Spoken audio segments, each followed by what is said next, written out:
Hello बच्चों, let's read the question. The question is the Bohr model of an atom. और उसके बाद आपको चार ऑप्शंस गिवन है, आपको बताना है कि कौन सा ऑप्शन जो है वो करेक्ट है। तो देखिए, बोर ने जो अपना मॉडल दिया था, हमारा जो की कॉन्सेप्ट रहेगा वो हमारा क्या रहेगा।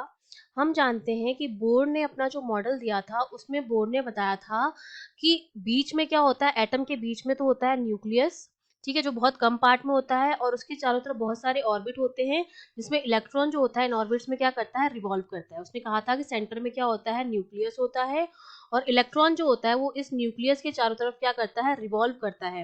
न्यूक्लियस में आपके क्या होंगे, न्यूट्रॉन होगा और प्रोटॉन होगा। प्रोटॉन आपका पॉजिटिव होता है, इलेक्ट्रॉन आपका नेगेटिव होता है। तो देखिए, जब इलेक्ट्रॉन रिवॉल्व करेगा इस न्यूक्लियस के चारों तरफ, तो इलेक्ट्रॉन और न्यूक्लियस के बीच में एक तो क्या लगेगा, इलेक्ट्रोस्टैटिक फोर्स लगेगा।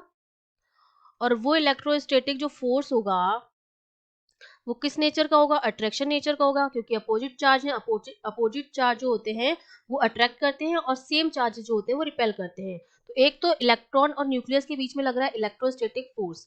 दूसरा क्या है, जब ये इसके चारों तरफ रिवॉल्व करेगा तो इस इलेक्ट्रॉन पर क्या लगेगा, एक सेंट्रीपिटल फोर्स लगेगा। और यही सेंट्रीपिटल फोर्स जो होगा वो बैलेंस होगा इस इलेक्ट्रोस्टैटिक फोर्स से। ठीक है, ये रिवॉल्व कर रहा है तो रिवॉल्व करने के लिए इस पर क्या लगेगा, एक सेंट्रीपिटल फोर्स लगेगा। अगर ये रेडियस में आर मान लूं तो सेंट्रीपिटल फोर्स कितना होता है, mv² अपॉन आर, जो बैलेंस हो जाएगा इस इलेक्ट्रोस्टैटिक फोर्स से, जो कि हमारा क्या होता है, K Z E square upon 4 pi epsilon r square. तो एक तो इक्वेशन हमारी बनती है बोर में ये वाली, कि बोर ने बताया कि इलेक्ट्रॉन जो होता है वो न्यूक्लियस के चारों तरफ रिवॉल्व करता है, दो फोर्सेस उस पे लगते हैं, एक सेंट्रीपिटल फोर्स होता है, एक इलेक्ट्रोस्टैटिक फोर्स होता है, दोनों एक दूसरे को बैलेंस करके रखते हैं, इसलिए ये इलेक्ट्रॉन न्यूक्लियस में गिरता नहीं है, वरना धीरे धीरे रोटेट करता जाएगा, रिवॉल्व करता जाएगा, इसकी एनर्जी कम होती जाएगी। एनर्जी अगर कम होती जाएगी तो इसका पाथ कम होता जाएगा और ये धीरे धीरे न्यूक्लियस में गिर जाना चाहिए, लेकिन नहीं गिरता है। क्यों? क्योंकि ये दोनों फोर्स एक दूसरे को बैलेंस करके रखते हैं। दूसरा बोर ने जो बताया, ये तो पहला पोस्टुलेट था बोर का, बोर ने कुछ पोस्टुलेट्स दिए थे। दूसरा जो पोस्टुलेट दिया था वो इन्होंने का बताया था कि जो एंगुलर मोमेंटम होता है, जो कि हम लिखते हैं mvr से, ये हमारा क्या होता है, एंगुलर मोमेंटम होता है। ये एंगुलर मोमेंटम जो होता है वो हमारा मल्टीपल होता है NH अपॉन 2 पाई का। h अपॉन 2 पाई का क्या होता है, इंटीग्रल मल्टीपल होता है हमारा एंगुलर मोमेंटम, और ये क्या रहता है, हमारा क्वांटाइज्ड होता है। ठीक है, तो ये क्वांटाइज हो गया। कोई भी वैल्यू जो एक फिक्स अमाउंट के एन टाइप इंटीग्रल मल्टीपल होती है, उसको हम क्या बोलते हैं, वो क्वांटाइज है। किसी पैकेट में अगर होती है कोई चीज, 1 2 3 इस तरह से अगर कोई चीज होती है तो उसको हम क्या बोलते हैं, क्वांटाइज। तो यहाँ से हमें पता चल रहा है कि जो एंगुलर मोमेंटम होता है इलेक्ट्रॉन का, जो ऑर्बिट में रिवॉल्व कर रहा है, उसका एंगुलर मोमेंटम क्वांटाइज होता है, और उस ऑर्बिट में उसकी एनर्जी जो होती है वो भी क्या होती है, क्वांटाइज होती है। तो ये था बोर का सेकेंड पोस्टुलेट। ठीक है, तो एक तो ये सारी चीजें हो गई। और ये जो मॉडल दिया था बोर ने, वो दिया था बोर ने ये जो अपना मॉडल दिया था जिसमें मोनो इलेक्ट्रॉन जो होते हैं उनके लिए दिया था, ये केवल एप्लीकेबल होता है मोनो इलेक्ट्रॉन सिस्टम के लिए।